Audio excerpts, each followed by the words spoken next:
खुलुमबाय गुफुर बियार चेनेल अनसायगिरिफोरनिसिम आं दिनै एनडिबिनि ट्रेनिंनि फंनैसो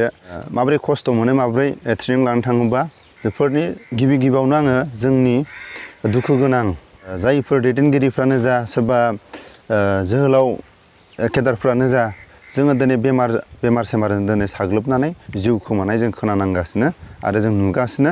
नाथाय गथ' गथाया दिनै लामा ससेयाव गथ'फोर देरैनि सिगांनो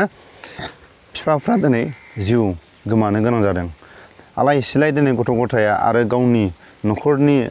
बिमा बिफा लोगोसे गावनि हिन्जावफ्रा दिनै हांमा सुरै सुरै दिनै थानो गोनां जादों दिनै बेमार सेमार जाबाबो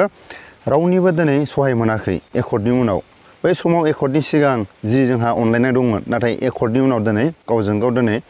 आलाय सिलाय रावनिबो हेफाजाब मोना बिनि थाखायनो गावनि देहानि थाखाय सांग्रां जानो थाखाय आरो गावनि देहाखौ गथ' गथायजों अरायसम गथ' गथायनि साननाय हनायफोरखौ फोरोंलांनो न'खरनि माखासे गेरेमसा न'खरखौ बानायलांनो थाखाय देहानिफ्राय सांग्रां जानोब्ला मा खालायनांगोन आं बेखौनो आंनि बुंनायाव गोरोन्थि जालांनो हागौ दा बेखौनो आं खावलायो एनडिबिनि दैदेनगिरियानो जा एनडिबिनि केदारफ्रानो जा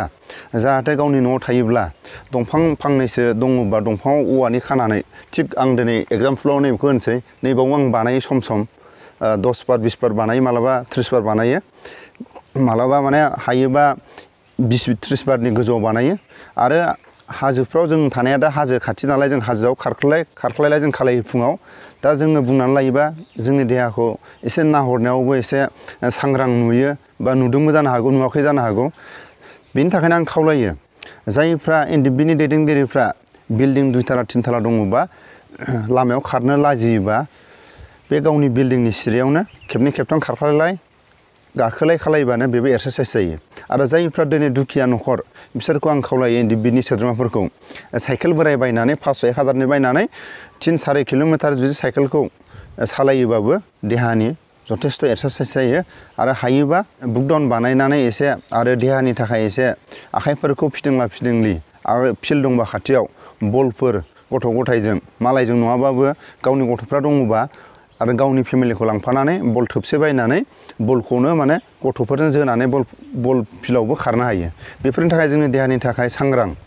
दा आङो बिनि थाखाय बयनिसिमबो खावलायनाय थाबाय दा फैदो जोंनि एनडिबिनि ट्रेनिं लानो थाङोबा माबायदि खस्थ' मोनो 1 घन्टानि लामायाव सप्ता मोनसेबो थाबायनो गोनां जायो जेब्ला ट्रेनिं सालियाव थांनो थाखाय दिनै बे 1 घन्टानि लामाखौ दिनै माने सप्तासे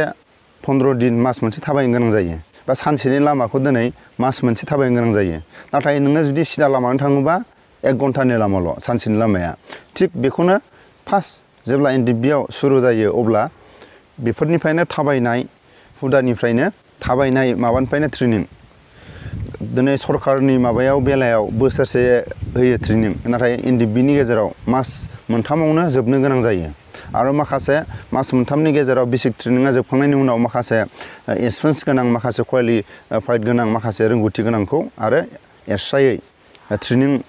स्पेसियेलि ट्रेनिं एडभान्स ट्रेनिं होनो गोनां जायो जाय बिथांमोना मोनदों दिनै रावबो सिनायलाया सोर एडभान्स ट्रेनिं मोनदों सोर मोनाखै जोंनि गेजेराव रावबो सिनायलाया आरो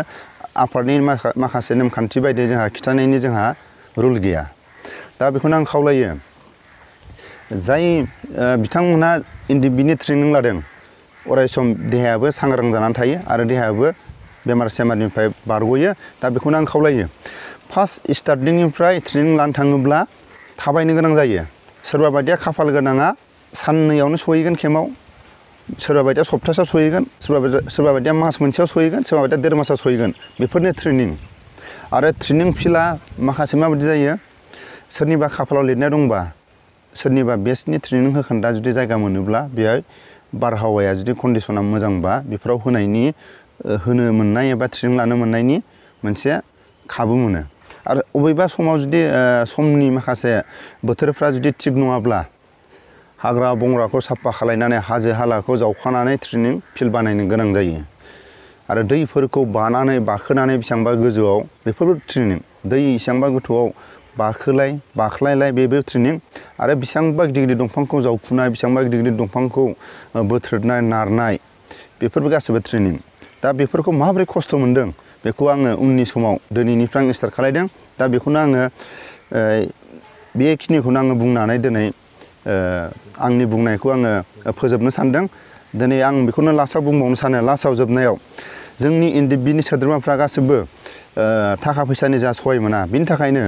जेरैबायदि एनडिएफबियाव थायोब्ला एनडिएफबिनि जि समाव केम्पआव थायोमोनब्ला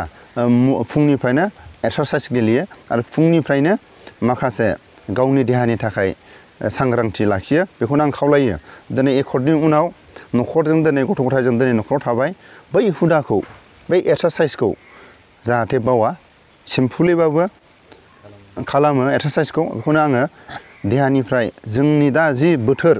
जानायनिफ्राय लोंनायनिफ्राय आरो जिथु थाखा फैसानिफ्राय मेन्टेलि दिनै जोंनि एनडिएफबिफ्रा लानो गोनां जादों, जाहाथे बेफोरनिफ्राय बारग'नो थाखाय थाखा फैसा सरकारनि थाखा फैसाखौ नेयालासेनो गावनि हा हु दंबा खेथि मावनानै माखासे आबाद मावनानै दाउ अमा फिसिनानै जाहाथे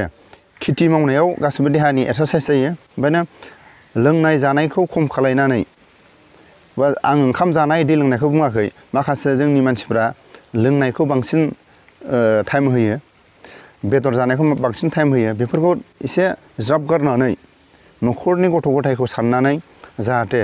आबाद थिलिफ्राव बा दाउ अमा फिसिनायाव गावनि देहाखौबो लोगोसे दाउ आदार गारनायावबो एक्सारसाइस जायो। दाउ ओरै हुथुमनायावबो आखाइजों ग्रि ग्रि ग्रि लोंनायाबो सालायनि एक्सारसाइस जायो। माने मोनफ्रोमबो बुस्थुआ एक्सारसाइस जायो। देहानि सोमोन्दै आं बेखौनो बयनिसिमबो फोरमायनाय, जाहाथे आंनि बुंनायाव गोरोन्थि जायोबा साफ्रोमबो एनडिएफबिनि आरो साफ्रोमबो जोहोलावफोरनि सायाव आङो बयनिसिमबो आङो निमाहा बियो आरो आंनि बुंनायाव जाहाथे आं जोबथारनायाव बयनिसिमबो एनडिएफबि जेसेबां सोद्रोमाफोर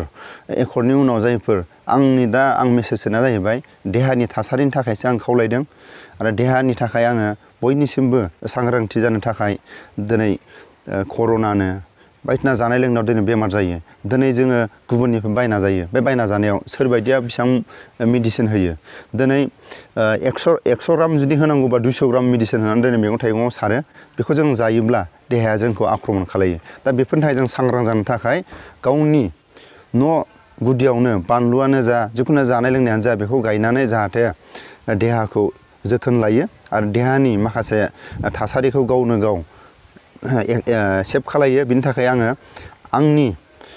जा रोंगौथि दं आं बेखौनो जोंनि एनडिएफबि सोद्रोमाफोरनिसिम सिनियरानो जा जुनियरानो जा आं देहानि थाखाय आङो सांग्रांथि जानो थाखाय आङो खावलायो। जाहाथे डक्टर मेडिसिन टिडिसिन जानानै जाहाथे देहाखौ खैफोदाव दा लानांथों, बेखौनो आंनि खावलायनाय। आरो न'खरनि गथ' गथायजों फरायनायाव सोलोंथाइ लानायाव गावनि गथ' गथायजों न'खरनि गामिनि रायजो राजाजों जाहाथे आबाद मावनानै देहाखौ दिदोम लायो आरो न'खरनि गथ' गथायनि फोरोंनायाव जाहाथे हेफाजाबखौ अराय सम होनो हायो। जाहाथे लोंनाय जानाय माखासे गुबुन आरो नेक्स्ट माखासे गाज्रि गोसोफ्राव साननायफोरखौ ज्राब गारनानै माखासे आंनि बुंनायाव गोरोन्थि जायोबा आङो हाजासे निमाहा बियो। आंनि बुंनायावथ' गोरोन्थिबो जादों बायदि आं सानखादों। बेनो आंनि जेसेबां एनडिएफबिनि सोद्रोमाफ्रा माखासे जुदि लोंनाय जानाय हुदाफोर दङब्ला बेखौल' आङो बुंनाय जादों। माखासे जुदि लोंनाय जानायाव बांसिन मुखुब दङबा बेखौल' आङो आंनिफ्राय खावलायनाय। लोंनाय जानायनि सायाव बारा बेबहार खालायनाङा। गथ' गथायखौ फोरोंनाय न'खरनि जौगालु खामानिफोरखौ बांसिनै नोजोर लायो, बेखौनो आंनिफ्राय खावलायनाय।